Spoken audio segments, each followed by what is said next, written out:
Hello बच्चों, this is your educator Muskan Sharma from Vidya Pant Academy and today we are going to solve the botany question paper of NEET 2023. So our first question is movement and accumulation of ions across a membrane against their concentration gradient can be explained by यानी कि अगर कोई भी ion अपनी concentration gradient के against move करता है तो उस टाइप के ट्रांसपोर्ट को हम बोलते हैं active transport. That is option C. Moving to the next question. Among the evil quartet, which one is considered the most important cause driving extinction of species? Overexploitation of economic gain, alien species invasions, co-extinctions, or habitat loss and fragmentation. तो इसका correct answer होगा option 4, that is habitat loss and fragmentation. Moving to our next question, which is identify the pair of heterosporous pteridophytes among the following. तो इनमें से हमें ऐसे pteridophytes के pair को आइडेंटिफाई करना है जो कि हेटेरोस्पोरस होता है यानी कि 2 टाइप ऑफ स्पोर्स प्रोड्यूस करता है. तो एक मेमोरी बेस्ड क्वेश्चन है. Its correct answer is option 1, selaginella and salvinia. Now moving to our next question, which is frequency of recombination between gene pairs on same chromosome as a measure of the distance between gene to map their position of chromosome was used for the first time by. तो ये भी हमारा एक memory based question है जिसमें हमें पूछा है कि जो हम डिस्टेंस दो जीन्स के बीच में, दो लिंक्ड जीन्स के बीच में जो हम डिस्टेंस मेजर करते हैं किसी क्रोमोसोम के ऊपर, तो उसको हम रिकम्बिनेशन फ्रीक्वेंसी की हेल्प से मेजर कर सकते हैं. तो ये जो यूज किया था पोजीशन को ट्रेस करने के लिए, ये सबसे पहले यूज किया था एल्फर्ड स्टर्टवेंट ने. So it's correct answer is option B. Now moving to our next question, that is what is the function of tassels in the cone cope. Cone cope के अंदर जो हमें tassels मिलते हैं उनका function क्या होता है? So it's a memory based question. Its answer is option 1, to trap pollen grains. जो भी pollen grain male flower से release होके आते हैं तो यहाँ पे जो tassels होते हैं female flower part की तरह यानी कि stigma और style की तरह act करते हैं और इनका काम होता है pollen grains को trap करने का. Now moving to our next question. इसमें हमें कुछ स्टेटमेंट दी हुई है जिसमें से हमें करेक्ट स्टेटमेंट को आइडेंटिफाई करना है. So our first statement is detrivers perform fragmentation. Correct statement है. The humus is further degraded by some microbes during mineralization. It is also a correct statement. Water soluble organic nutrients go down into the soil and get precipitated by a process called leaching. ये statement भी सही है. The detritus food chain begins with living organisms. ये statement गलत statement है. Earthworm break down detritus into small particles by a process called catabolism. ये भी एक गलत स्टेटमेंट है. तो यहाँ पे हमारा सही कॉम्बिनेशन जो है वो है A, B and C, which is option number 4. That is A, B and C only. Now moving to the next question. That is a assertion and reasoning based question. तो assertion is laid would have fewer xylary elements with narrow vessels. तो यहाँ पे जो हमारा assertion है वो एकदम correct है. Reason is cambium is less active during winters. तो विंटर्स के टाइम में हमारा कैम्बियम कम एक्टिव होता है तो इसी वजह से जो जाइलरी एलिमेंट्स होते हैं वहां पे कम बनते हैं और उनकी वेसल्स जो होती है वो भी नैरो होती है. सो यहाँ पे असर्शन और रीजन दोनों करेक्ट है और जो रीजन है वो भी करेक्टली एक्सप्लेन कर रहा है असर्शन को. So it's correct answer is option number 4. Both A and R are true and R is correct explanation of A. Now moving to our next question. The process of appearance of recombination nodules occurs at which substage of prophase 1 of meiosis. यानी कि prophase 1 of meiosis में कौन सी stage में हमें recombination nodules देखने को मिलते हैं? तो जो recombination का प्रोसेस होता है वो हमें पैचेटीन में देखने को मिलता है. सबसे लंबा स्टेज होता है, सब स्टेज होती है ये प्रोफेज 1 की, क्योंकि इसमें हमें recombination देखने को मिलता है और recombination nodules भी इसी स्टेज में फॉर्म होते हैं. So it's correct answer is option 1, that is पैचेटीन. Now moving to the next question, which of the following stages of meiosis involves division of centromere. Centromere का डिवीजन कब होता है? तो सेंट्रोमियर जो होता है क्रोमोसोम के बीच में प्रेजेंट होता है जिसके सेपरेट होने की वजह से हमारी जो ये दोनों सिस्टर क्रोमेटिड होती हैं ये ऑपोजिट पोल की तरफ मूव करना स्टार्ट कर देती हैं। तो जो सेंट्रोमियर की स्प्लिटिंग होती है to separate the two sister chromatids, वो हमें देखने को मिलती है एनाफेज में, और यहाँ पे करेक्ट आंसर होगा option 2, that is anaphase 2। Now moving to the next question, which is during the purification process for recombinant DNA technology, addition of chilled ethanol precipitates out, यानी कि chilled ethanol ऐड करके हम किस चीज को अलग करते हैं। recombinant DNA टेक्नोलॉजी में हमारा जो फर्स्ट स्टेप होता है वो होता है आइसोलेशन ऑफ डीएनए। डीएनए को आइसोलेट करते हैं हम सेल में से, सेल के बाकी के सारे मटेरियल्स में से। तो उसको आइसोलेट करने के लिए बाकी के जितने भी मटेरियल्स होते हैं, proteins, RNA, cell wall, cell membrane, उन सबको डिग्रेड कर दिया जाता है यूजिंग डिफरेंट एंजाइम्स। बचता है हमारे पास डीएनए। उस डीएनए को हम प्रेसिपिटेट करके और सेपरेट कर लेते हैं बाकी के मिक्सचर में से। तो उसको सेपरेट किया जाता है using chilled ethanol. So it's correct answer is option number 1, that is DNA. Chilled ethanol डाल के प्रेसिपिटेट करने के लिए हम यूज करते हैं। डीएनए को प्रेसिपिटेट करने के लिए हम चिल्ड इथेनॉल यूज करते हैं। Now moving to our next question, which is family Fabaceae differs from Solanaceae and Liliaceae with respect to the stamens, यानी कि जो हमारी Fabaceae फैमिली है वो Solanaceae और Liliaceae इन दोनों से डिफरेंट होती है स्टेमेंस की वजह से, इसके स्टेमन की अरेंजमेंट और स्ट्रक्चर की वजह से। तो इसमें से कौन सी कैरेक्टरिस्टिक जो है वो Fabaceae में अलग है, specific to family Fabaceae but not found in Solanaceae or Liliaceae? So its correct answer is option number 4, that is Diadelphus and Diathecus anther. Diadelphus यानी कि यहाँ पे जो फिलामेंट्स होते हैं स्टेमन के वो जुड़ के दो ग्रुप्स में डिवाइड हो जाते हैं, दो ग्रुप्स बना लेते हैं स्टेमेंस। और दूसरी चीज जो स्टेम एंथर होते हैं इसके, वो हमें डाइथीकस देखने को मिलते हैं, दो थीकास में डिवाइडेड होता है स्टेमन। एंथर जो होता है उसकी हर lobe. So correct answer is option 4, that is Diadelphus and Diathecus anther. Now moving to the next question, which is large colorful fragrant flowers with nectar. तो ये सभी ऐसे कैरेक्टरिस्टिक्स हैं जो कि एट्रैक्टेंट की तरह यूज होते हैं, और ये सारी कैरेक्टरिस्टिक हमें चाहिए होती हैं इंसेक्ट पॉलिनेटेड फ्लावर में। मेमोरी बेस्ड क्वेश्चन है। ऐसे फ्लावर्स जो कि एंटोमोफिली शो करते हैं, यानी कि इंसेक्ट पॉलिनेशन शो करते हैं, उनके अंदर हमें ये कैरेक्टरिस्टिक देखने को मिलती है, यानी कि इसका करेक्ट आंसर होगा option number 4।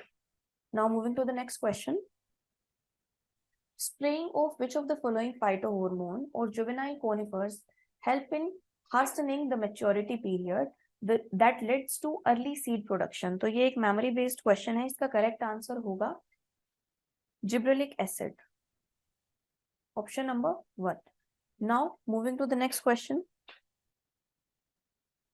exile placentation is observed in. पहली चीज तो exile placentation होती क्या है? exile placentation जहां पे हमें ओवरी के अंदर जो ओव्यूल्स होते हैं वो कुछ इस तरीके से अरेंज्ड दिखाई देते हैं। ये हमारी प्लेसेंटा है और ओव्यूल्स यहाँ पे इस तरीके से अरेंज्ड दिखाई देते हैं।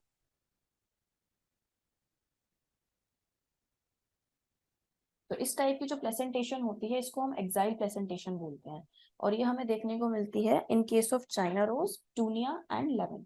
So it's correct answer is option C. Now moving to the next question, which is how many ATPs and NADPH2 are required for the synthesis of one molecule of glucose during Canwell cycle? Memory based question है, its correct answer is option 1, that is 18 ATP and 2 NADPH2, 12 NADPH2. Now moving to the next question, which is in gene gun method used to introduce alien DNA into host cell. हम gene gun method को use करते हैं हमारे foreign DNA को host cell में introduce करने के लिए।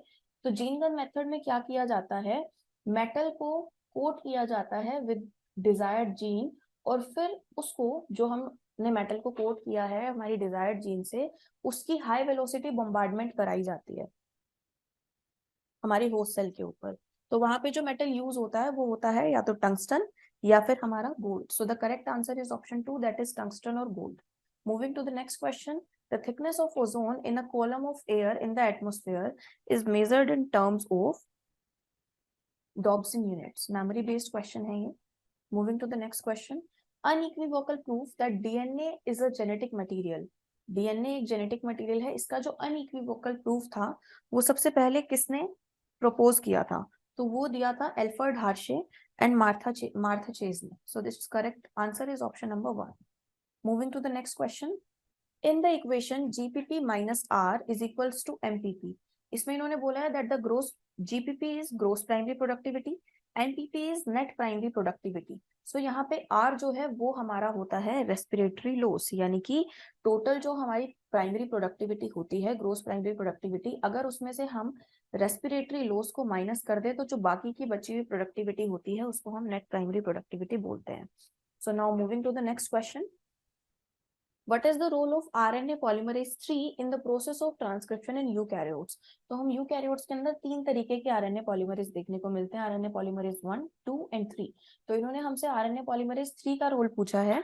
So the role of RNA polymerase 3 is transcription of tRNA, 5 srRNA and snRNA. So its correct answer is option number 1. Now moving to the next question. Which micronutrient is required for splitting of water molecule during photosynthesis? तो photosynthesis के time पे water molecule की splitting के लिए जिस micronutrient की जरूरत होती है वो होता है मैग्नीज. मेमोरी बेस्ड क्वेश्चन है, so its correct answer is option 4, that is manganese.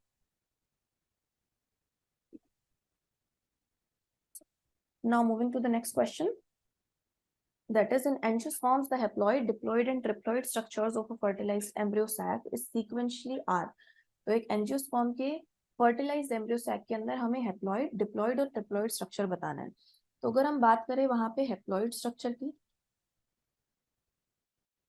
Diploid structure की और ट्रिप्लॉइड स्ट्रक्चर की, तो जो ट्रिप्लॉइड स्ट्रक्चर होता है वहां पे वो हमारा होता है primary endosperm nucleus.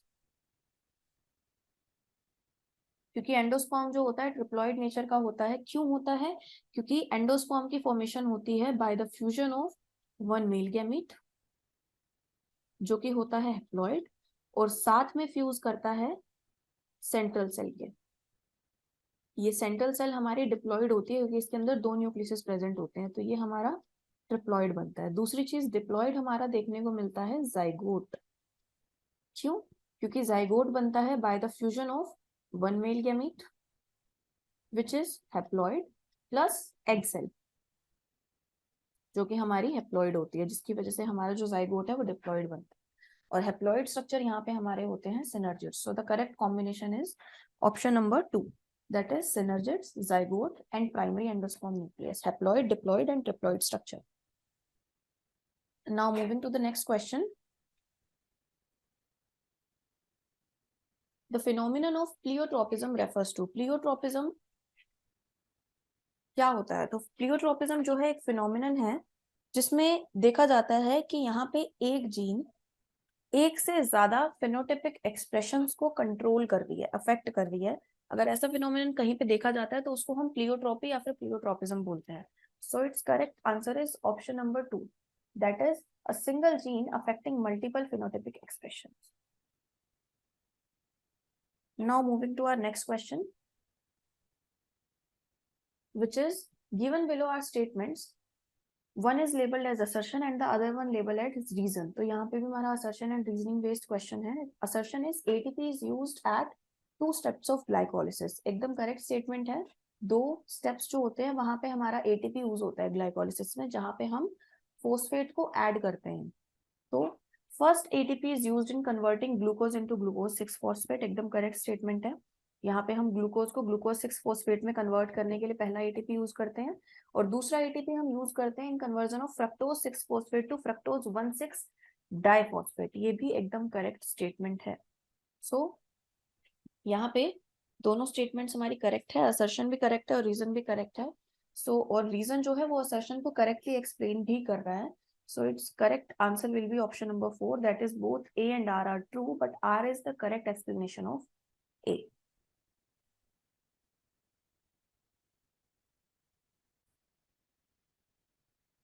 Now moving to the next question.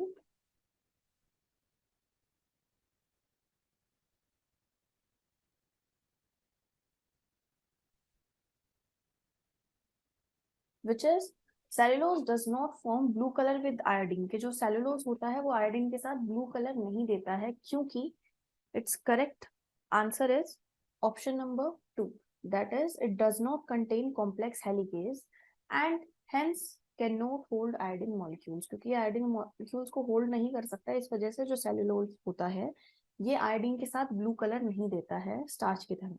Now moving to the next question, which hormone promotes internode और petiole elongation in deep water rice? Deep water rice के केस में कौन सा फाइटो हार्मोन जो होता है वो internode या फिर पेटियोल एलोंगेशन को प्रमोट करता है? So it's correct answer is option B, ethylene.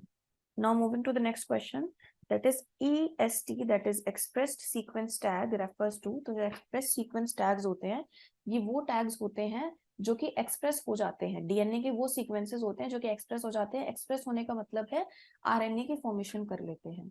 So its correct answer will be option number 4, all genes that are expressed as RNA. Now moving to the next question, DNA fingerprinting में उसको use करते हैं हम। Now moving to the next question, again a statement based question. The statement 1 is the force generated by transpiration can lift a xylem sized column of water over 130 meters height. तो ये statement हमारी correct है। And the next statement is transpiration cool leaf surface sometimes 10 to 15 degrees by evaporative cooling. ये statement भी एकदम correct है, दोनों statements एकदम correct है हमारी। So its correct answer will be option number 4, that is both statement 1 and 2 are correct. Now moving to the next question, which is upon exposure to UV radiation DNA stained with Ethereum bromide will show। तो जो DNA होता है उसको stand करने के लिए हम Ethereum bromide use करते हैं, जिसको कि जब हम UV रेडिएशन से इरेडिएट करते हैं तो वो एक ब्राइट ऑरेंज कलर देता है। So it's correct answer is option number 3। Recombinant DNA technology में जेल इलेक्ट्रोफोरेसिस के प्रोसेस के टाइम पे हम यूज करते हैं, ताकि जब हम DNA को ऑब्जर्व करना चाहें अंडर UV रेडिएशन तो अलग से हमें DNA जो है वो दिखाई दे रन करता हुआ। Now moving to the next question, that is the historic convention or biological diversity. The Earth Summit was held in Rio de Janeiro in the year 1992. Correct answer is 1992. It's also a memory based question. Now moving to the next question, that is the reaction center is PS2 has an absorption maxima. हमसे यहाँ पे photo system 2 का absorption maxima इन्होंने पूछा हुआ है। So its correct answer will be option number 4, that is 680 nanometer.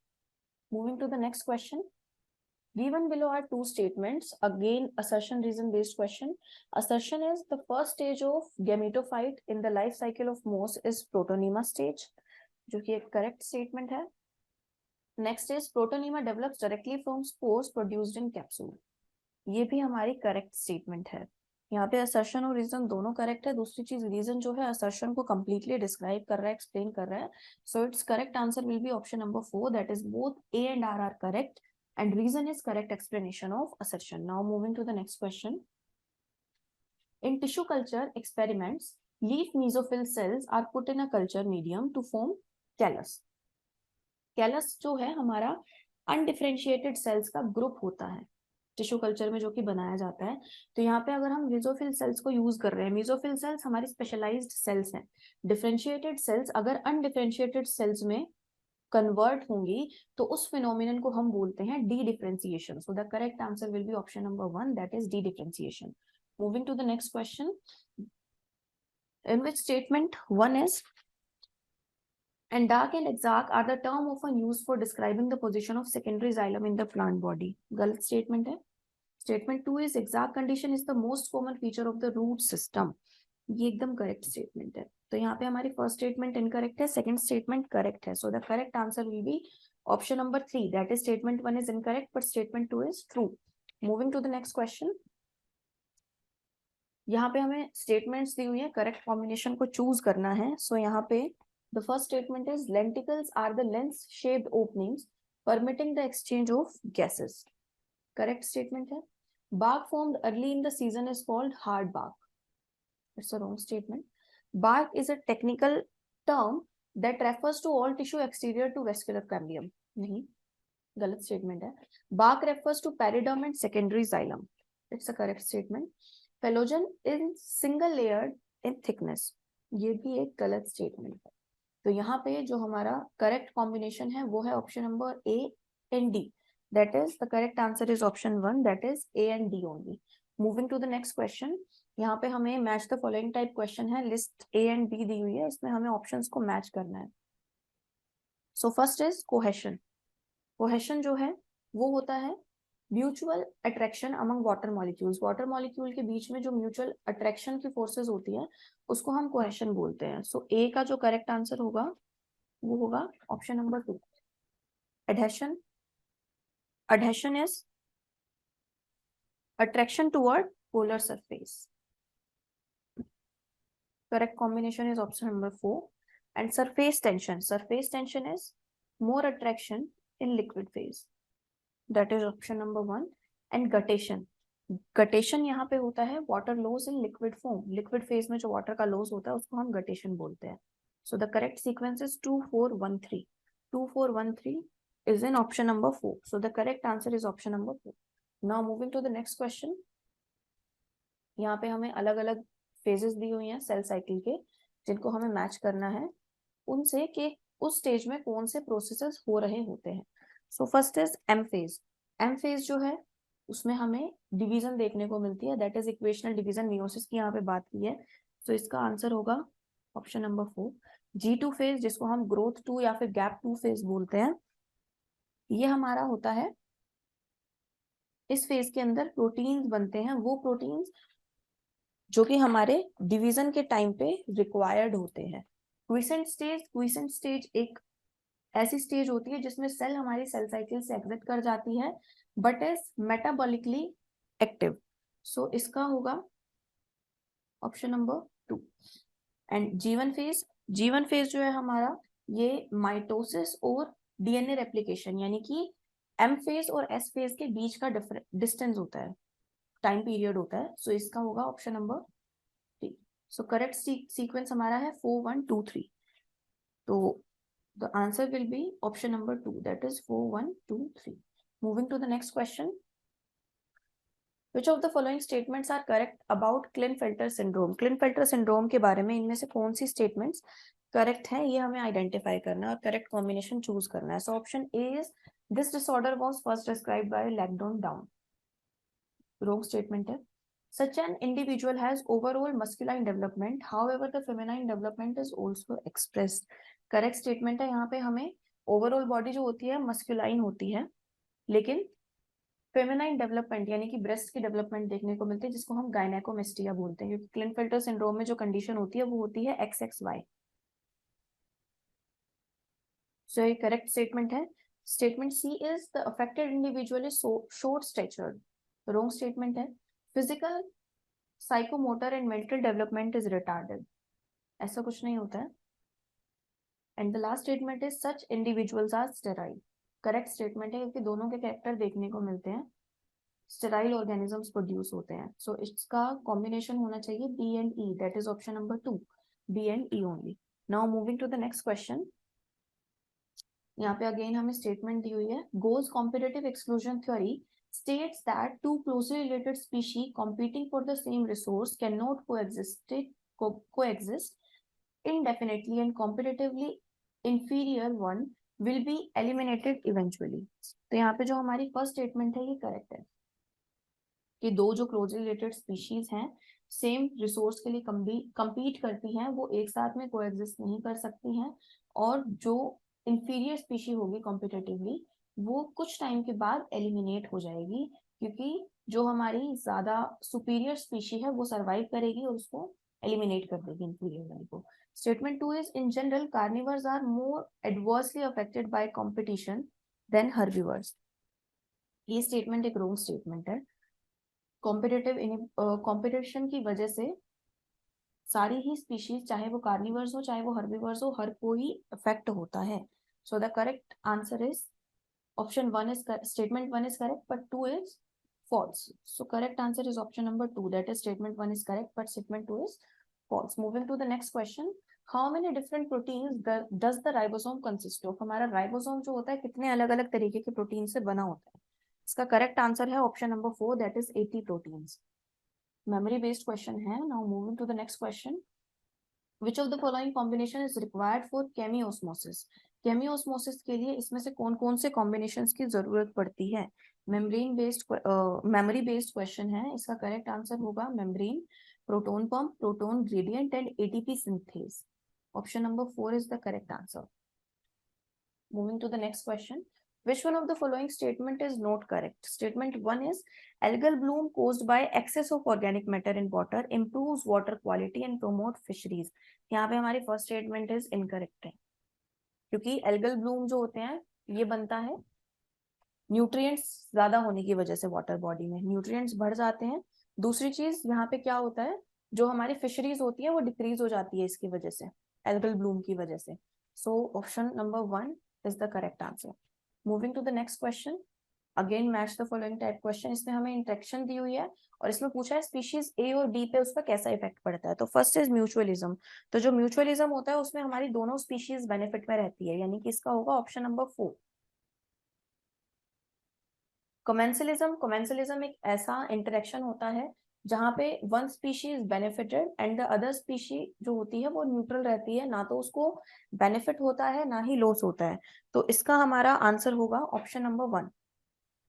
Then amensalism में एक स्पीशी को लॉस होगा और दूसरी स्पीशी न्यूट्रल रहती है, यानी कि ना तो लॉस होगा ना ही बेनिफिट होगा। सो इसका होगा option number 2। And the last is parasitism. Parasitism में वन स्पीशीज बेनिफिटेड और दूसरी को लॉस होता है। सो इसका आंसर होगा option number 3। So correct sequence is 4 1 2 3। तो यहाँ पे हमारे पास है option number 1, that is 4 1 2 3। Moving to the next question, main steps in the formation of recombinant DNA are given below. यहाँ पे हमें रिकम्बिनेंट डीएनए की फॉर्मेशन के लिए मेन स्टेप्स दिए हुए हैं, तो उन्हें हमें करेक्ट सीक्वेंस में लगाना है। First is insertion of recombinant DNA into the host cell, ये तो सबसे लास्ट स्टेप होगा हमारा। Cutting of DNA at specific location by restriction enzyme, isolation of desired DNA fragment, amplification of gene of interest using PCR. So यहाँ पे जो हमारा sequence चलेगा वो होगा, सबसे पहले हम क्या करेंगे, जो हमने डीएनए को पूरे डीएनए को सेल से निकाला जाता है, उसके बाद उस पूरे डीएनए को कट करके छोटे छोटे पीसेज में कन्वर्ट किया जाता है, फ्रेगमेंट में। तो फर्स्ट हमारा होगा बी। उसके बाद जो हमने फ्रेगमेंट्स बनाए हैं उसमें से हम डिजायर्ड डीएनए फ्रेगमेंट को अलग करेंगे। सो एक सेकेंड स्टेप हमारा ये होगा। उसके बाद हमने डिजायर्ड डीएनए फ्रेगमेंट को अलग कर लिया, अब वो सिर्फ सिंगल फ्रेगमेंट है लेकिन हमें उसकी मल्टीपल कॉपीज की जरूरत है। तो नेक्स्ट स्टेप हमारा होगा उसकी जीन ऑफ इंटरेस्ट को एम्पलीफाई करना यूजिंग पीसीआर, मल्टीपल कॉपीज बनाना। और लास्ट स्टेप हमारे पास होगा insertion of recombinant DNA into host cell, जो हमने रिकम्बिनेंट डीएनए बनाया है उसको इंसर्ट करना। So the sequence will be B C D A, that is option number 4, B C D A. Now moving to the next question, list 1 and 2। List 1 में हमें कुछ metals के बारे में बताया हुआ है और लिस्ट 2 में जहां जहां इनकी जरूरत पड़ती है वो पूछा हुआ है।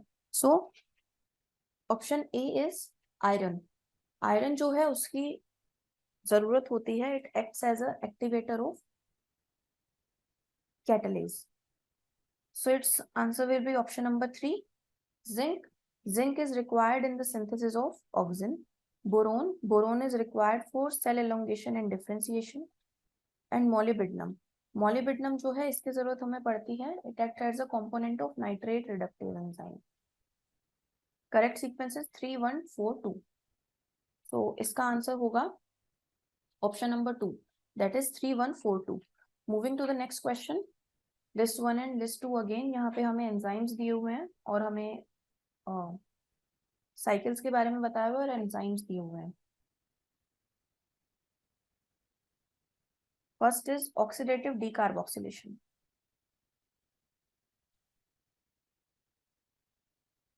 ऑक्सीडेटिव डीकार्बोक्सिलेशन जो होता है वहां पे हमें यूज होता है pyruvate dehydrogenase. Next is glycolysis. Glycolysis जो है उसको हम बोल देते हैं EMP pathway. Oxidative phosphorylation.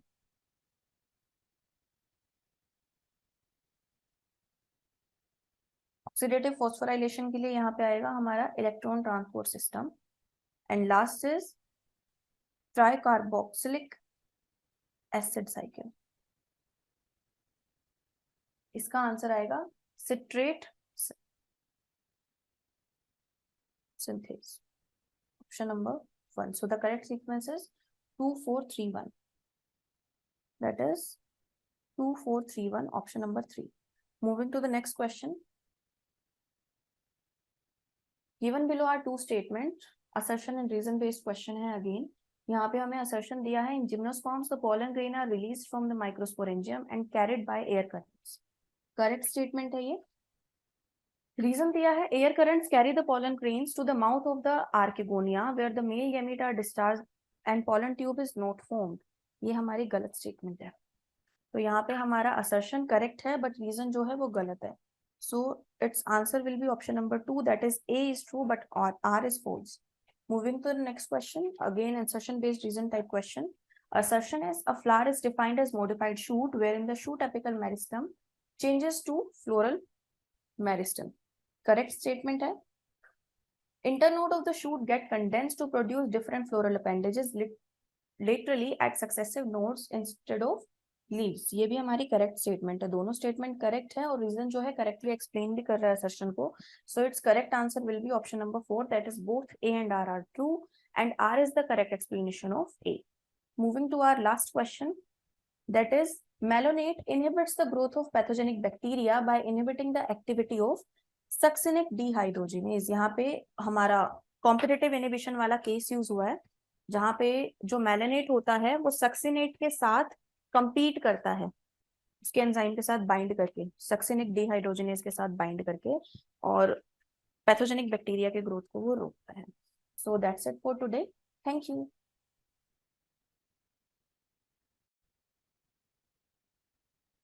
Hello students, I am your biology educator Muskan Sharma from Vidyapant Academy, and today we are going to solve the question paper of zoology NEET 2023.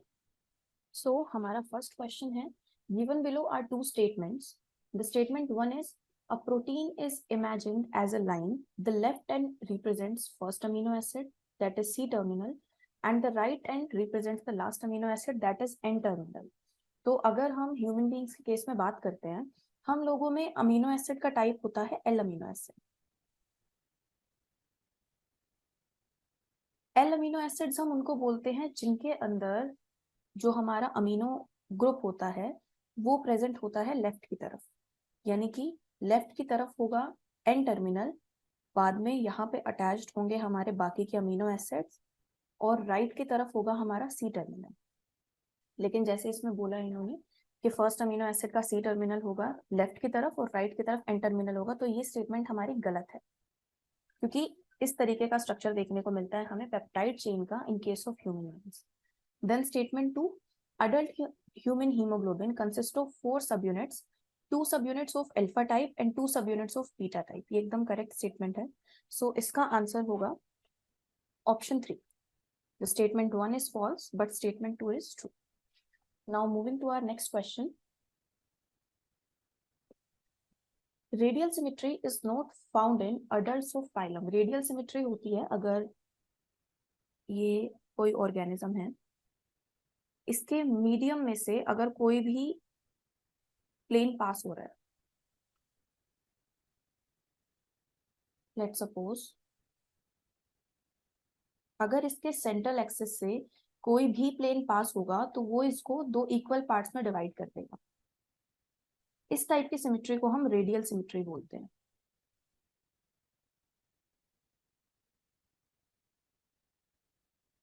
तो बाकी सभी फाइलम्स के अडल्ट्स में हमें radial symmetry देखने को मिलती है एक्सेप्ट फॉर हेमिकोडेट्स, क्योंकि हेमिकोडेट का हमारा एग्जांपल होता है बेलेनोग्लोसस. बेलेनोग्लोसस की जो अडल्ट फॉर्म होती है उसमें बाइलेटरल सिमेट्री होती है. बाइलेटरल सिमेट्री जहां पे सिर्फ एक ही प्लेन होता है which is passing through the central axis, जो कि पूरी बॉडी को 2 इक्वल हाफ्स में डिवाइड कर सकता है.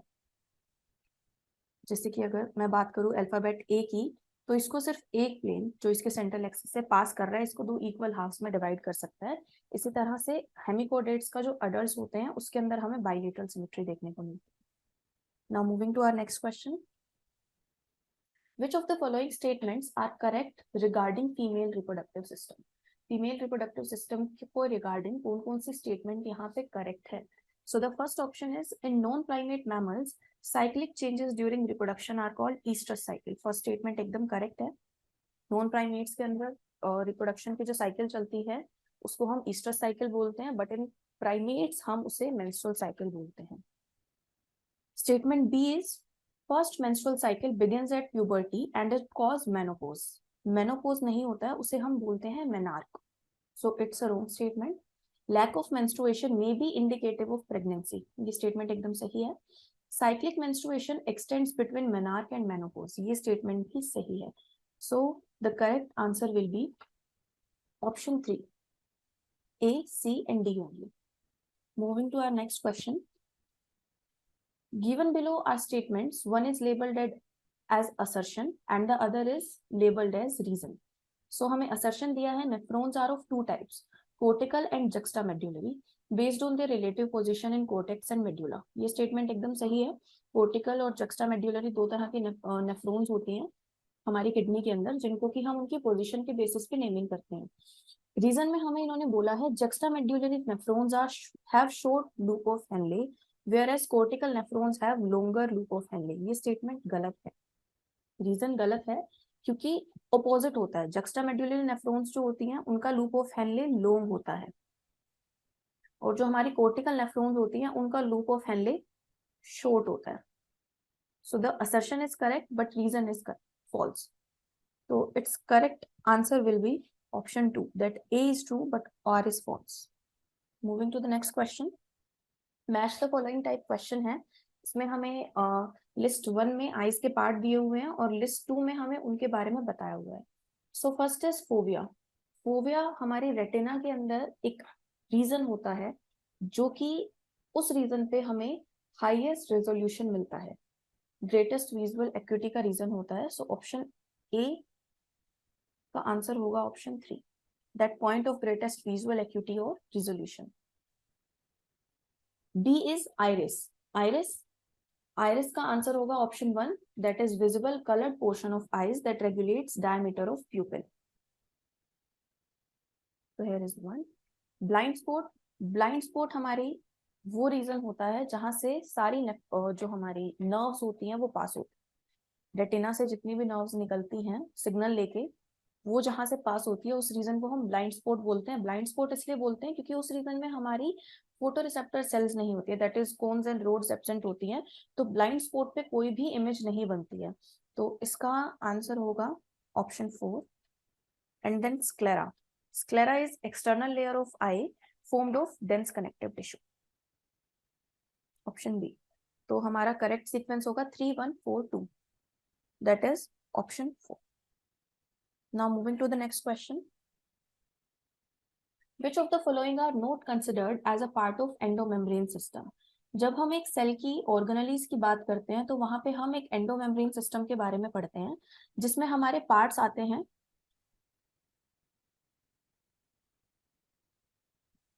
एंडोमेम्ब्रेन सिस्टम में इंक्लूडेड होते हैं हमारा एंडोप्लाज्मिक रेटिकुलम, इसके अलावा गोल्जी, lysosomes and vesicles,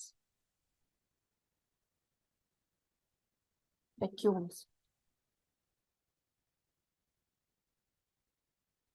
ये चारों चीजें हमारी एंडोमेम्ब्रेन सिस्टम का पार्ट होती हैं क्योंकि ये सब एक कोऑर्डिनेटेड मैनर में काम करते हैं. लेकिन इसके अलावा जैसे कि हमारी माइटोकॉन्ड्रिया, क्लोरोप्लास्ट और पेरोक्सिसोम, ये इनके साथ एक कोऑर्डिनेटेड मैनर में काम नहीं करते, इनकी फंक्शनिंग अलग चलती है. इसीलिए ये तीनों हमारे एंडोमेम्ब्रेन सिस्टम के पार्ट नहीं होते हैं. So the correct answer is option 1, that is A, C and E. Now moving to the next question.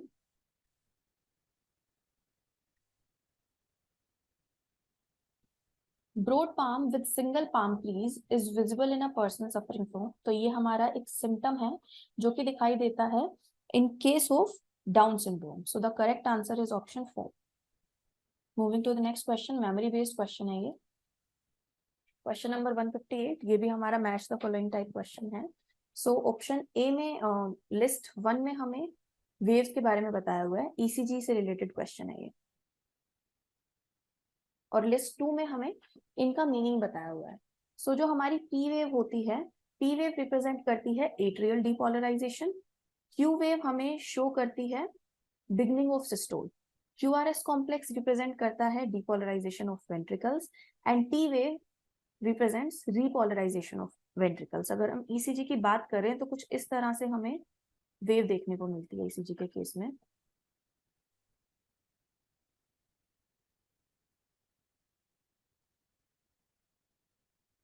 हमारा कुछ इस तरीके से चलता है।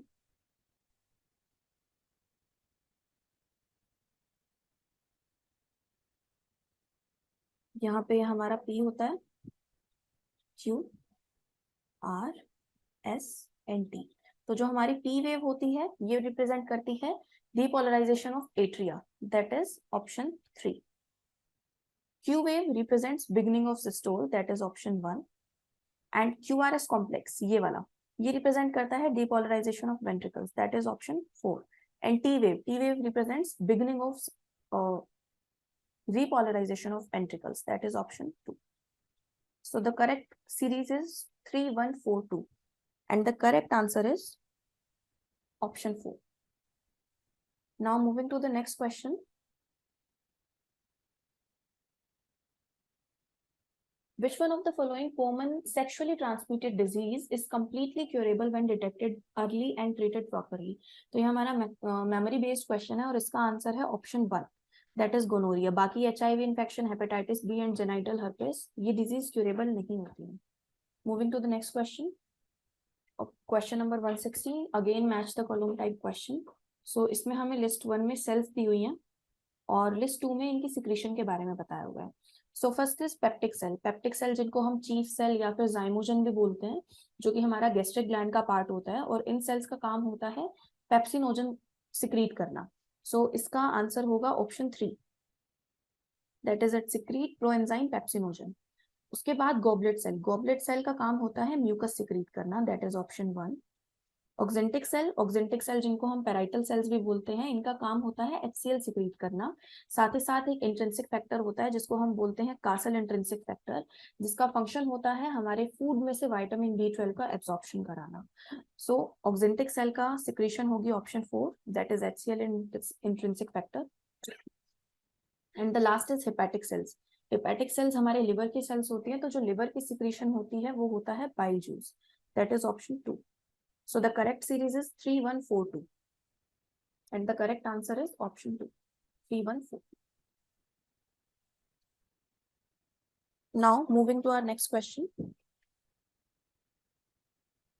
Question number 161, that is given below are two statements. One is labeled as assertion A and the other is labeled as reason R. Assertion is endometrium is necessary for implantation of blastocyst. एकदम correct statement है, क्योंकि endometrium जो होती है वहीं पे implantation होता है, क्योंकि ये ग्लैंडुलर पार्ट होता है, ब्लास्टोसिस्ट को इससे नरिशमेंट मिलता है। So endometrium is necessary for implantation of blastocyst. Assertion is correct.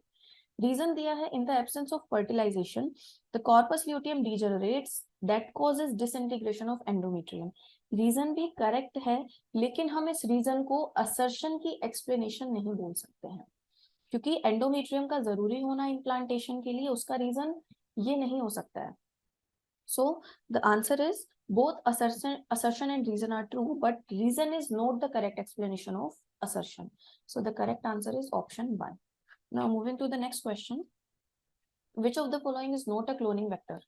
Cloning vector जो कि हमारे फॉरेन डीएनए के या डिजायर्ड डीएनए के क्लोन्स बनाने के लिए यूज होते हैं, उसको हम क्लोनिंग वेक्टर बोलते हैं। तो इसका आंसर होगा ऑप्शन 3। मेमोरी बेस्ड क्वेश्चन है। YAC, PBR322, बैक, ये तीनों हमारे क्लोनिंग वेक्टर्स की तरह यूज होते हैं। तो इसका आंसर होगा ऑप्शन 3, दैट इज प्रोब, क्योंकि प्रोब जो होता है ये यूज किया जाता है हाइब्रिडाइजेशन के लिए। हाइब्रिडाइजेशन के लिए यूज करते हैं इसको। रेडियो एक्टिवली लेबल्ड डीएनए या फिर आरएनए सीक्वेंसेस होते हैं ये, which are used in hybridization. Now moving to the next question. Question number 163, again match the column type question. So इसमें हमें लिस्ट 1 दी है जिसमें हमें ऑर्गेनिजम्स के नाम दिए हुए हैं। लिस्ट 2 में हमें इनका एक्सक्रीटरी ऑर्गन के बारे में बताना है। So the first is Taenia. तो जो हमारा टेनिया सोलियम होता है, जिसका कॉमन नेम हमारा टेप वर्म होता है, इसमें जो एक्सक्रीटरी ऑर्गन होता है वो होता है फ्लेम सेल्स। तो इसका आंसर आएगा option 3, flame cells. Then paramecium, paramecium हमारा प्रोटोजोन है, यूनिसेलुलर यूकैरियोट। तो इसका हमारा आंसर आएगा, जो पैरामीशियम होते हैं उसका एक्सक्रीटरी ऑर्गन होता है contractile vacuole, that is option 2। पेरिप्लैनेटा, यानी कि हम यहाँ बात कर रहे हैं अबाउट कॉकरोच। तो कॉकरोच के अंदर जो एक्सक्रीटरी ऑर्गन होता है वो होता है uricose gland, option 4। And pheretima, pheretima में हमें मिलती है nephridia, that is earthworm. Pheretima यानी कि हम अर्थवॉर्म की बात कर रहे हैं। So the correct series is 3241 and the correct answer is option 2, 3241। Moving to the next question. Again यहाँ हमें 2 स्टेटमेंट्स दिए हैं। Statement 1 is ligaments are dense irregular tissue. Ligament जो है डेंस इरेगुलर टिश्यू होता है, ये ऑप्शन गलत है, स्टेटमेंट गलत है। लिगामेंट डेंस इरेगुलर टिश्यू नहीं होता है। And the statement 2 is cartilage is dense regular tissue. ये स्टेटमेंट भी गलत है, क्योंकि जो कार्टिलेज होता है वो स्पेशलाइज्ड कनेक्टिव टिश्यू की कैटेगरी में आता है। So the correct answer is both statement 1 and 2 are false, that is option 1. Now moving to the next question. Which of the following functions is carried out by skeleton, cytoskeleton and cell? cytoskeleton cell का skeleton होता है, जिसका काम होता है cell को support provide करना, proper structure provide करना, इसके अलावा मूवमेंट करवाना, मोटिलिटी कराना। तो इनमें से जो फंक्शन साइटोस्केलेटन कैरी करता है इन सारे फंक्शंस में से, वो है option 2, that is motility. Now moving to the next question, again a match the column type question.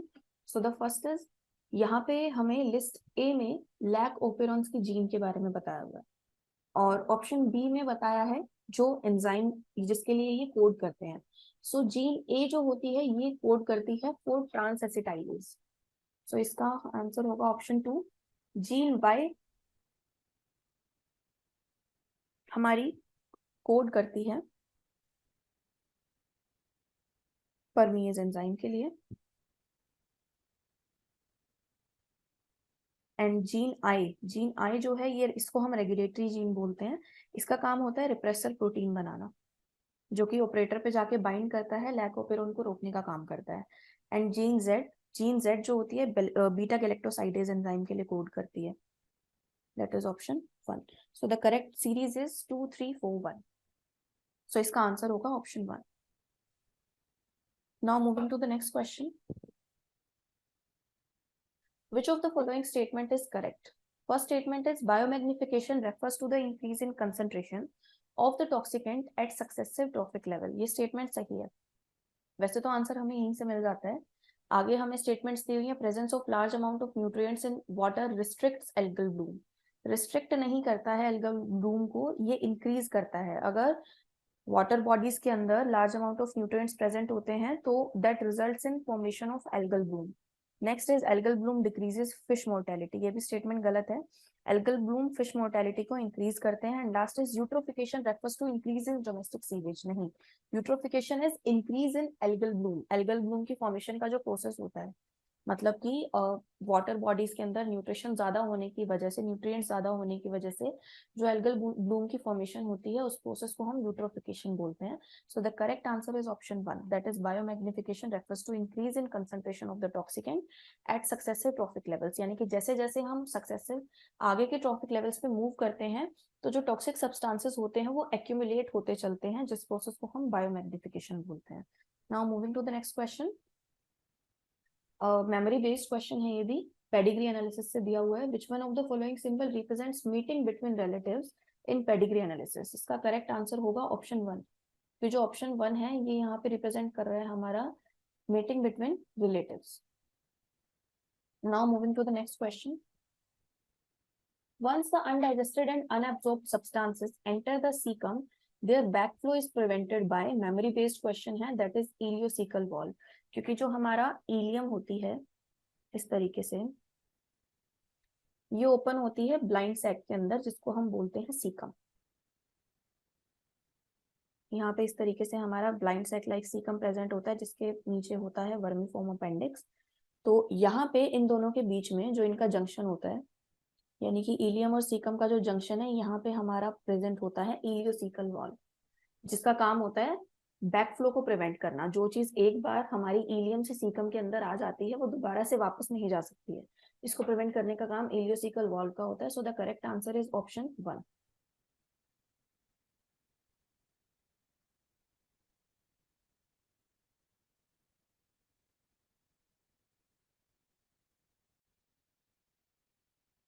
Now moving to the next question, that is our question number 170. Which one of the following techniques does not serve the purpose of early diagnosis of a disease for its early treatment? तो हमें इन्होंने पूछा है कि अगर हमें किसी disease का अर्ली डायग्नोज करना हो फॉर इट्स अर्ली ट्रीटमेंट, तो इसमें से कौन सी टेक्निक हम यूज नहीं कर सकते हैं। सो इसका आंसर होगा ऑप्शन 1। मेमोरी बेस्ड क्वेश्चन है। सीरम एंड यूरिन एनालिसिस की जो एक्यूरेट रिपोर्ट होती है वो लेटर स्टेजेस में आती है, बट जो पॉलीमरेज चेन रिएक्शन टेक्निक है, ELISA technique and recombinant DNA technique, इन टेक्निक्स को यूज करके हम किसी भी डिजीज का अर्ली डायग्नोसिस कर सकते हैं। क्योंकि इन टेक्निक्स को यूज करके अगर हम पीसीआर की भी बात करें तो इसमें हम क्या करते हैं, डीएनए को एम्पलीफाई करते हैं। तो अगर थोड़ा बहुत भी कहीं पर वायरल डीएनए होगा, फॉरेन डीएनए होगा, तो एम्पलीफिकेशन के बाद उसको हम चेक कर सकते हैं, उसका पता लगाया जा सकता है, डिटेक्ट किया जा सकता है। So the correct answer is option 1, that is serum and urine analysis. Now moving to the next question, given below are two statements. Statement 1 is low temperature preserves the enzyme in a temporarily inactive state, whereas high temperature destroys enzymatic activity because proteins are denatured by heat. तो ये जो हमारी statement है एकदम correct है, क्योंकि low temperature अगर provide किया जाए एंजाइम को, एंजाइम अपनी मैक्सिमम एक्टिविटी दिखाते हैं ऑप्टिमम टेम्परेचर पे। तो अगर एंजाइम्स को बहुत ज्यादा लो टेम्परेचर प्रोवाइड किया जाए तो एंजाइम एक इनएक्टिव स्टेट में चले जाते हैं, लेकिन अगर बहुत ज्यादा हाई टेम्परेचर प्रोवाइड करते हैं तो एंजाइम्स प्रोटीन नेचर के ही होते हैं, तो वो डीनेचर हो जाते हैं। तो एक स्टेटमेंट एकदम करेक्ट है। Statement 2 is when the inhibitor closely resemble the substrate in its molecular structure and inhibits the activity of enzyme, it is known as competitive inhibition. ये भी एकदम करेक्ट स्टेटमेंट है। इसमें इन्होंने बोला है लेट सपोज ये हमारा एक एंजाइम है और ये हमारा सबस्ट्रेट है, तो यहाँ पे जो हमारा इनहिबिटर है वो सेम मॉलिक्यूलर स्ट्रक्चर का है सबस्ट्रेट की तरह, तो दोनों के ही इसको बाइंड करने के चांसेस हैं। इन केस हमारा इनहिबिटर बाइंड करके इसके साथ कॉम्प्लेक्स बना लेता है और इनहिबिट कर देता है एंजाइम को, तो उस इनहिबिशन को हम कॉम्पिटिटिव इनहिबिशन बोलते हैं, क्योंकि ये इनहिबिटर कंपीट कर रहा है सबस्ट्रेट के साथ टू बाइंड विद एंजाइम। सो हमारी दोनों स्टेटमेंट्स करेक्ट हैं। सो इसका आंसर होगा option 4, that is both statement 1 and 2 are true. Moving to the next question, again match the column type question. तो list 1 में हमें type of joint के बारे में बताया हुआ है, list 2 में हमें areas दिए हुए हैं जहां पे वो present होते हैं। So first is cartilaginous joint।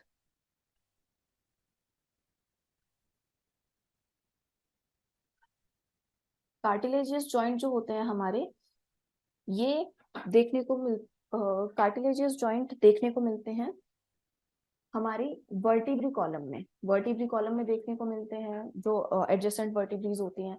इसके अलावा हमारी जो रिब्स वर्टिब्री कॉलम से अटैच होती है वहां पे भी कार्टिलेजियस जॉइंट देखने को मिलते हैं, हाइलन कार्टिलेज की हेल्प से अटैच होते हैं। सो इसका आंसर होगा ऑप्शन 2, कार्टिलेजियस जॉइंट हमें वर्टिब्रीज में देखने को मिलते हैं। Next option is ball and socket joint. तो बॉल एंड सॉकेट जॉइंट जो होता है ये हमें देखने को मिलता है ह्यूमरस एंड पेक्टोरल गर्डल में, यानी कि जहां पे हमारी जो ह्यूमरस होती है वो फिक्स्ड होती है पेक्टोरल गर्डल में, वहां पे हमें बॉल एंड सॉकेट जॉइंट देखने को मिलता है। सो इसका आंसर होगा option 4। Then fibrous joint, fibrous joint हमें देखने को मिलते हैं हमारी स्कल बोन्स में, जो स्कल की फ्लैट बोन होती है उसके बीच में, जिनको हम सूचर्स बोलते हैं, इमूवेबल जॉइंट होते हैं वो। और लास्ट हमारा सेडल जॉइंट, सेडल जॉइंट हमें देखने को मिलता है between carpals and metacarpal of thumb. तो इसका आंसर होगा ऑप्शन 3। जो हमारे कार्टिलेजियस जॉइंट होते हैं वो हमारे स्लाइटली मूवेबल जॉइंट होते हैं, ball and socket joint and saddle joint freely movable joints होते हैं, fibrous joint is immovable joint. So the correct answer is option 1, that is 2 4 1 2 1 3। Moving to the next question,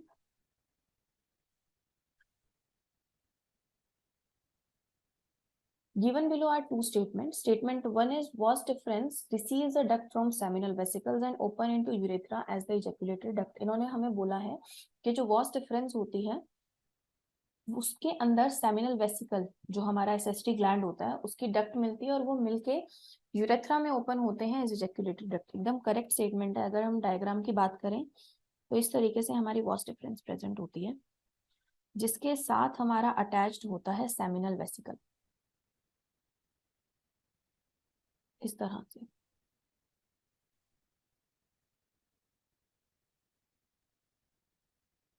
ये हमारा seminal vesicle है और यहाँ पे थी हमारी वॉस डिफरेंस.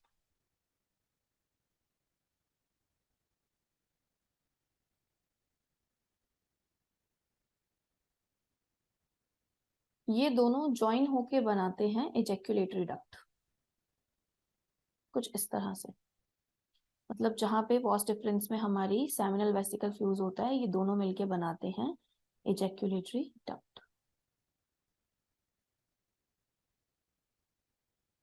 और हमारी एजैक्युलेटरी डक्ट जो होती है ये फाइनली ओपन हो जाती है यूरेथ्रा में. यहाँ पे प्रेजेंट होता है जो कि इस तरह से.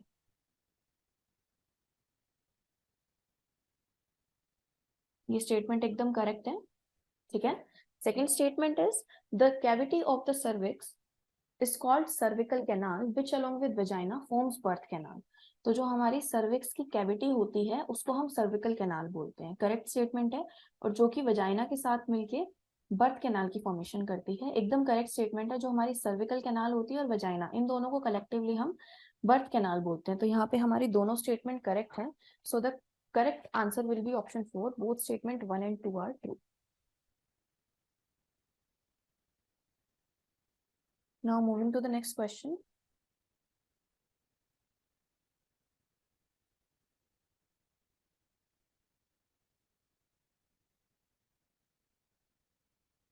In which blood corpuscles the HIV undergoes replication and produce progenivirus? Memory based question है. Correct answer is option 4 that is TH cell, helper T cells जिनको हम बोलते हैं वो responsible होती हैं in the formation of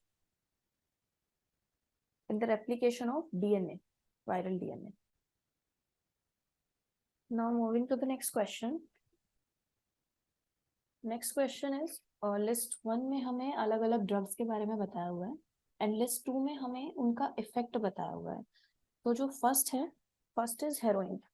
heroin जो होता है ये हमारे बॉडी फंक्शन को स्लो डाउन कर देता है. एक सिडेटिव की तरह काम करता है. Then marijuana. मैरिजुआना जो होता है ये हमारे कार्डियोवैस्कुलर सिस्टम को इफेक्ट करता है. सो इसका होगा option 1 that is effect on cardiovascular system. Cocaine. Cocaine जो होता है ये हमारे डोपामिन के ट्रांसपोर्ट के साथ इंटरफेयर करता है. So the option 4. And morphine.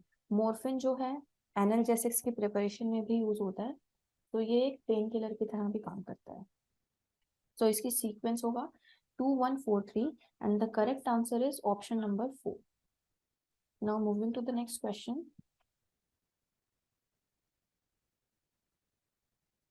Question number 176. Vital capacity of lung. Vital capacity of lung memory based question है. ऑप्शन 3 इसका आंसर होगा IRV यानी कि inspiratory reserve volume, ERV that is expiratory reserve volume plus tidal volume. ये तीनों मिलके vital capacity बनाते हैं. और इसमें अगर हम रेजिडुअल वॉल्यूम भी सम कर देते हैं तो वो हमारी बन जाती है total lung capacity that is TLC.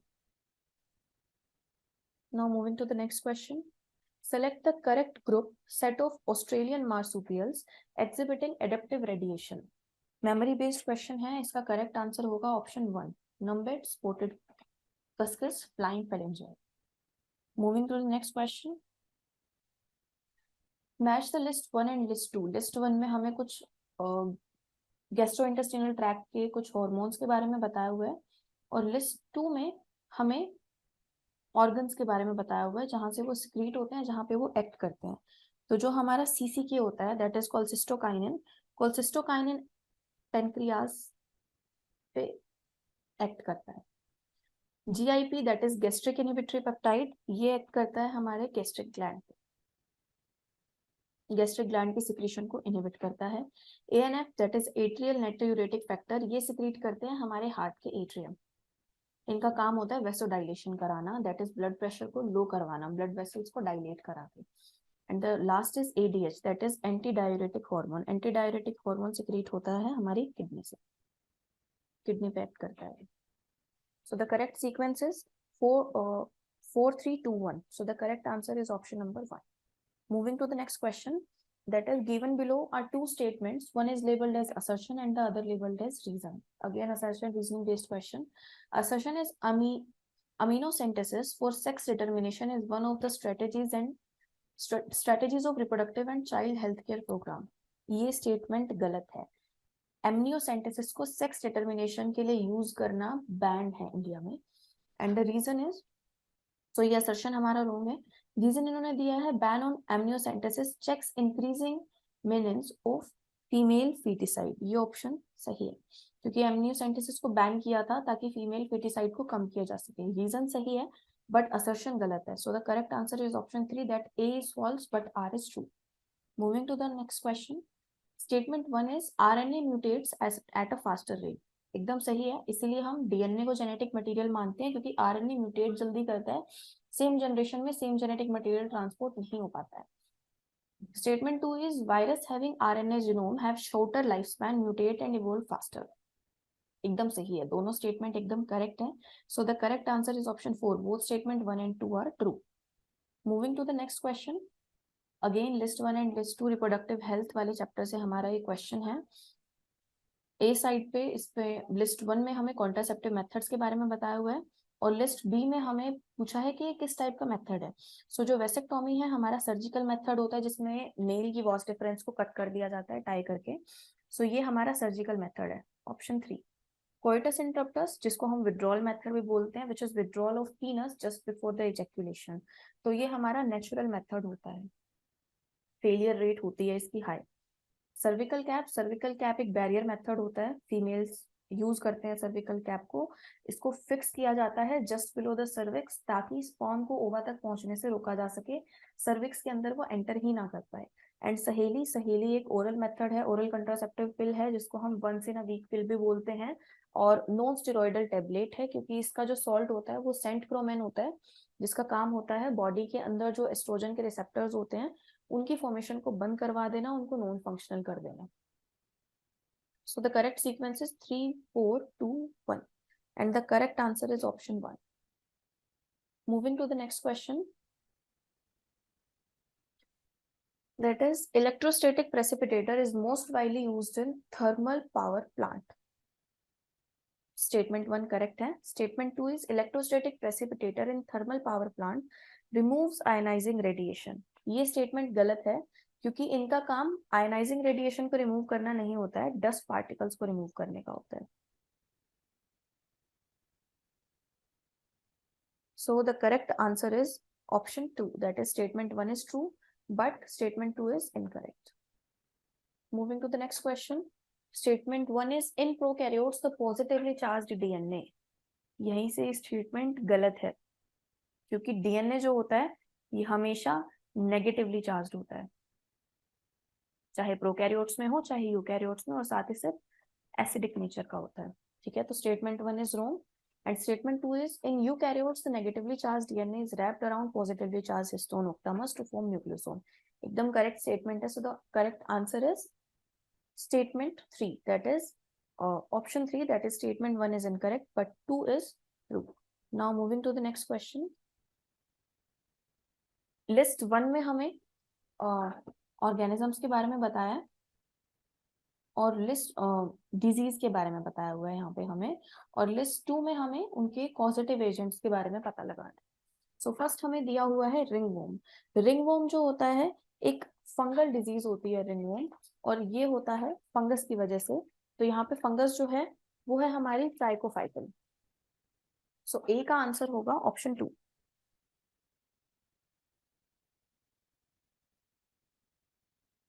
That is ट्राइकोफाइटल। फिलेरियसिस होता है फिलेरियल वर्म की वजह से, जिस जो होता है वुचेरिया बेनक्रॉफ्टी, दैट इज ऑप्शन 3।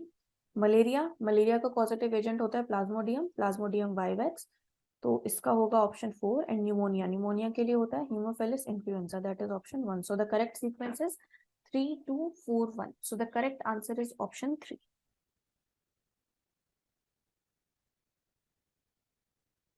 और option 4 2 3 4 1. Moving to the next question.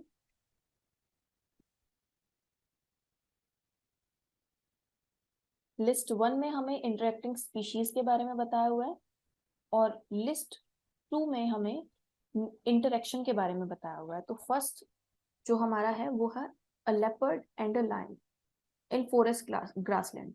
तो अगर एक फॉरेस्ट ग्रासलैंड में लेपर्ड और लायन प्रेजेंट है तो उनके बीच में हमें देखने को मिलता है कॉम्पिटिशन. सो इसका होगा option 1. A cuckoo laying egg in crow's nest. अगर एक कोयल, कोयल का काम होता है वो अपने खुद का नेस्ट नहीं बनाती है, वो अपने एग्स को किसी दूसरे बर्ड के नेस्ट में ले करती है. तो इसको हम ब्रूड पैरासिटिज्म बोलते हैं, यानी कि अपनी अगली जनरेशन के लिए, अपने ऑफस्प्रिंग्स को प्रोड्यूस करने के लिए किसी दूसरे की हेल्प करना, हेल्प लेना. Fungi and a root of higher plant in mycorrhiza. तो इसका करेक्ट आंसर होगा ऑप्शन 3. म्यूचुअलिज्म है ये, दोनों को बेनिफिट मिलता है एक दूसरे से. And the last is a cattle एग्रेट and a cattle in a field. तो जो कैटल एग्रेट होती है वो कैटल के ऊपर रहते हैं, बर्ड्स होते हैं जो, जिनका काम होता है कैटल के ऊपर से जो कुछ भी छोटे छोटे जो बग्स वगैरह होते हैं उनको उसमें से निकाल लेती हैं. तो इनके बीच में जो रिलेशनशिप हमें देखने को मिलता है वो होता है commensalism. So the sequence is 1 2 3 4 and the correct answer is option 4. Moving to the next question. Which one of the following statement are correct? Option A is basophil are most abundant cells of the total WBC. Wrong statement है, neutrophils होती हैं. Basophil secrete histamine, serotonin, heparin. Statement correct है. Basophils are involved in inflammatory responses. ये statement भी हमारी correct है. Basophils have kidney shaped nucleus. नहीं, ये statement गलत है, S shaped nucleus होता है इनका. And basophils are agranulocyte. नहीं, basophils जो होती हैं वो granulocytes होती हैं. So the correct answer is B and C, that is option 2. Moving to the next question. Match the list 1 and list 2. First is mast cell. Mast cell जो होती हैं वो हमें देखने को मिलती हैं एरियोलर टिश्यू में. तो इसका आंसर होगा option 2. Inner surface of bronchiole. Inner surface of bronchiole जो होता है उसमें हमें सिलिएटेड एपिथेलियम देखने को मिलती है. तो इसका आंसर होगा ऑप्शन 1. ब्लड, ब्लड जो है स्पेशलाइज्ड कनेक्टिव टिश्यू होता है. सो इसका आंसर होगा option 4. And tubular parts of nephron, tubular part जो होते हैं नेफ्रॉन के, वहां पे हमें क्यूबॉइडल एपिथेलियम देखने को मिलती है. सो इसका आंसर होगा option 3. So the correct series is 2 1 4 3.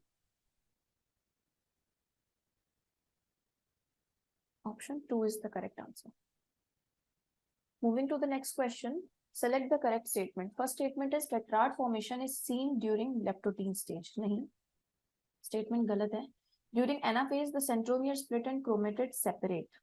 सही स्टेटमेंट है. एनाफेज में जो हमारे सेंट्रोमियर्स होते हैं वो स्प्लिट हो जाते हैं, जिसकी वजह से जो सिस्टर क्रोमेटिड है वो सेपरेट हो जाती है और अपोजिट पोल की तरफ मूव करना स्टार्ट कर देती हैं. Terminalization takes place during pachytene. नहीं, स्टेटमेंट गलत है क्योंकि पैचिटीन के टाइम पे रिकम्बिनेशन होता है इस फेज में. Nucleolus, Golgi complex and ER are reform during telophase. Statement एकदम करेक्ट है. Crossing over takes place between sister chromatid of homologous chromosome. ये स्टेटमेंट गलत है क्योंकि क्रॉसिंग ओवर सिस्टर क्रोमेटिड के बीच में नहीं होता है, नॉन सिस्टर क्रोमेटिड के बीच में होता है. तो यहाँ पे हमारी दो स्टेटमेंट ठीक है, B and D. So the correct answer is option 1, that is B and D only. Moving to the next question. In cockroach excretion is brought about by. Cockroach के केस में जो एक्सक्रीशन होता है वो होता है with the help of uricose gland, nephrocyte and fat body. इनके help से होता है. फैलिक ग्लैंड जो होता है उसका काम रिप्रोडक्शन में होता है. कोलिटेरियल ग्लैंड, लेटरल ग्लैंड जो होते हैं फीमेल के अंदर प्रेजेंट होते हैं ये. तो ये तीनों आंसर आएंगे B, C and D. So the correct answer is option 2, that is B, C and D. Moving to the next question, that is statement 1 is during G node phase of cell cycle the cell is metabolically active. नहीं, wrong statement है. जो cell होती है वो metabolically active होती है but ji node phase में वो सेल साइकिल से एग्जिट कर जाती है, यानी कि वो डिवाइड करना बंद कर देती है लेकिन मेटाबॉलिकली एक्टिव रहती है. तो ये स्टेटमेंट गलत है Statement 2 is the centrosome undergoes duplication during S phase or interphase. ये एकदम सही है. So the correct answer will be statement 1 is incorrect, but statement 2 is correct. Option 3. Moving to the next question. Select the correct statement with reference of chordates. Presence of mid dorsal solid double nerve cord. गलत है. Dorsal होती है but hollow and single nerve cord देखने को मिलती है chordates में. Presence of close circulatory system correct statement है. Presence of paired pharyngeal gill slits ये भी करेक्ट है. प्रेजेंस ऑफ डोर्सल हार्ट नहीं, वेंट्रल हार्ट प्रेजेंट होता है इन केस ऑफ कोडेट्स. और ट्रिप्लोब्लास्टिक सूडोसिलोमेट नहीं होते हैं, कोडेट्स यूसिलोमेट होते हैं. तो ये स्टेटमेंट भी रॉन्ग है. Correct combination is B and C. So the answer is option 1, that is B and C only. Next, match the following type. Logistic growth. Logistic growth हमें देखने को मिलती है जब हमारे पास सोर्सेज लिमिटेड होते हैं. तो इसका आंसर होगा option 2, that is limited resource availability condition. उस टाइम पे हमें देखने को मिलती है logistic growth curve. Option 2. Exponential growth curve हमें देखने को मिलता है अनलिमिटेड रिसोर्सेज अवेलेबिलिटी में. Then option C, expanding as.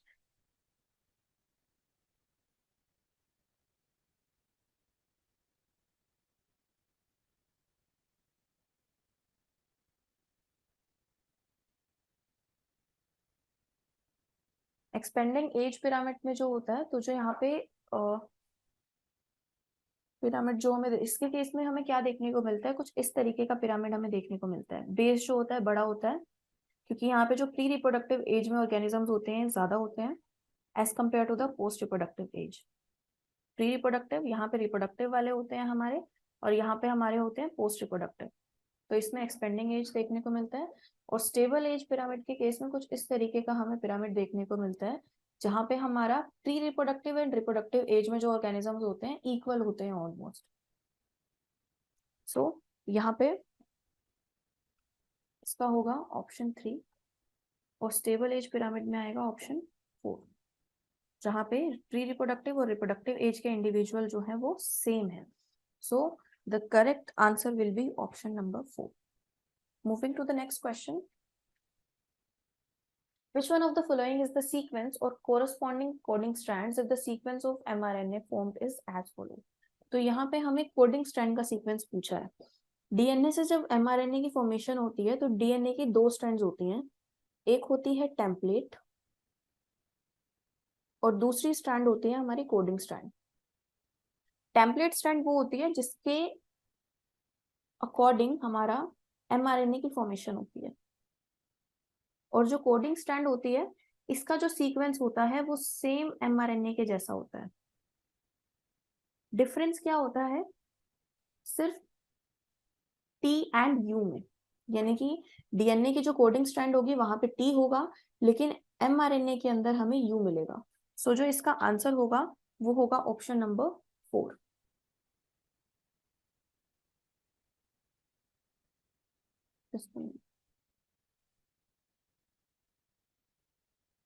The correct answer होगा ऑप्शन 3, दैट इज ATCG, ये वाला. Now moving to the next question.